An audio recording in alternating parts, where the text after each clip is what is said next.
Au commissariat, Damien déclare à Martin et Sarah qu'il est persuadé que Charles est responsable de l'incendie du hangar, ainsi que de l'accident de voiture de leur mère.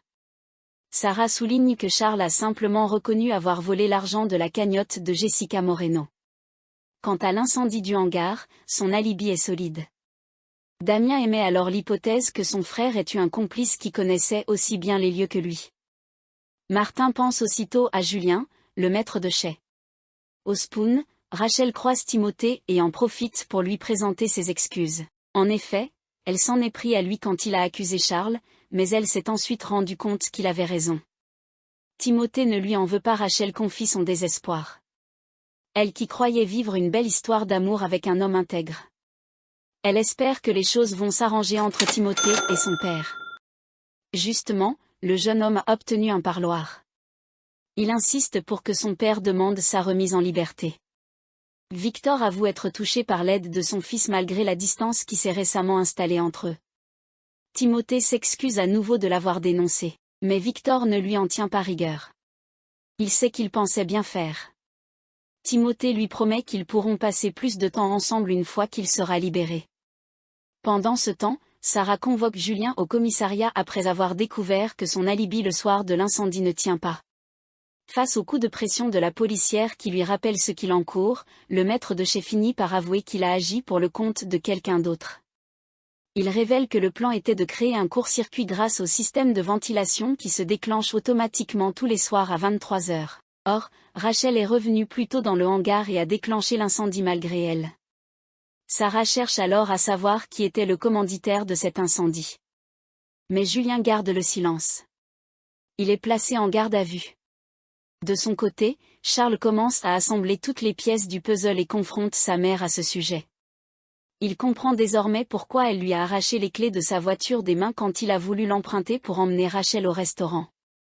Il sait qu'elle a saboté les freins de sa propre voiture pour mettre en scène un accident et faire tomber Victor. Philippine rétorque qu'elle n'a fait que se défendre face aux attaques de son associé. Elle ajoute qu'elle cherchait également à protéger son fils de la mauvaise influence que Victor avait sur lui.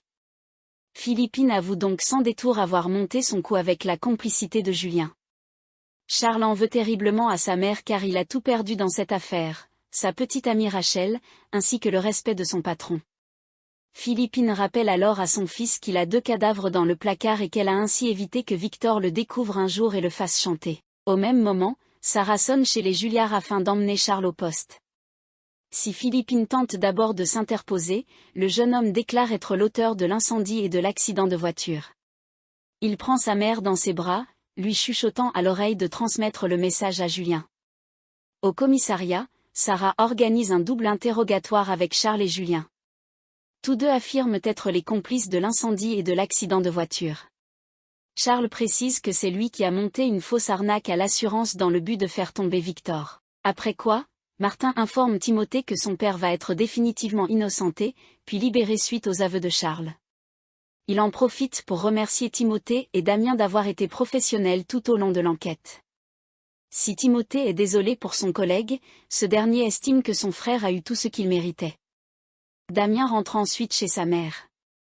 Celle-ci rejette la faute sur Victor, l'accusant d'avoir manipulé Charles. Elle demande donc à ses enfants de rester unis pour soutenir Charles. Violette a toutefois du mal à lui pardonner. Quant à Damien, il laisse éclater sa colère contre son frère qu'il juge égoïste.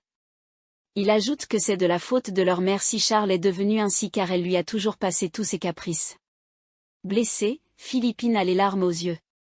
Violette tente de la réconforter, tandis que Damien s'en va. Suite à leur dîner romantique, Mona et Joël ont passé la nuit ensemble à l'hôtel.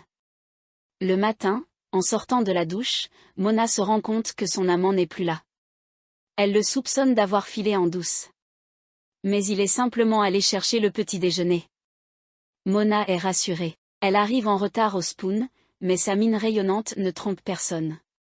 Si Audrey était déjà au courant, Bart devine aisément que Mona a revu Joël. Dans la journée, Mona prend son cours de sport avec Mélodie, plus en forme que jamais. Quand elle reçoit un appel de Joël, Mélodie l'interroge à ce sujet. Mona accepte de se confier à condition qu'elle ne répète rien à Georges. À la fin de la journée, Joël passe au Spoon pour voir Mona à qui il a pensé toute la journée.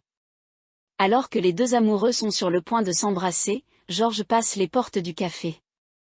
Dans la panique, Mona gifle Joel et commence à faire une scène. George intervient. Mona affirme que Joel avait une intention déplacée à son égard. George fait remarquer à sa mère que Joel est innocent. En voyant Karim sur son téléphone avec le sourire, Ryan suppose qu'il drague une femme. Karim propose à son neveu de lui offrir un scooter s'il réussit à deviner à qui il parle. Ryan pense aussitôt à Agnès Prado. Mais ce n'est pas le cas. Karim garde le mystère pour lui faire une surprise. En effet, il va chercher Romy à la gare. En pleine forme, celle-ci est heureuse de le revoir. Elle est également très fière que son fils soit en prépa. À la fin de la journée, en rentrant chez lui, Ryan découvre avec surprise que sa mère est là. Romy affirme qu'elle ne pouvait pas manquer ses 18 ans, précisant qu'elle compte rester un mois entier à 7. Après avoir pris l'apéro avec Karim et sa mère, Ryan file chez Jacques. Romy est heureuse de voir son fils épanoui.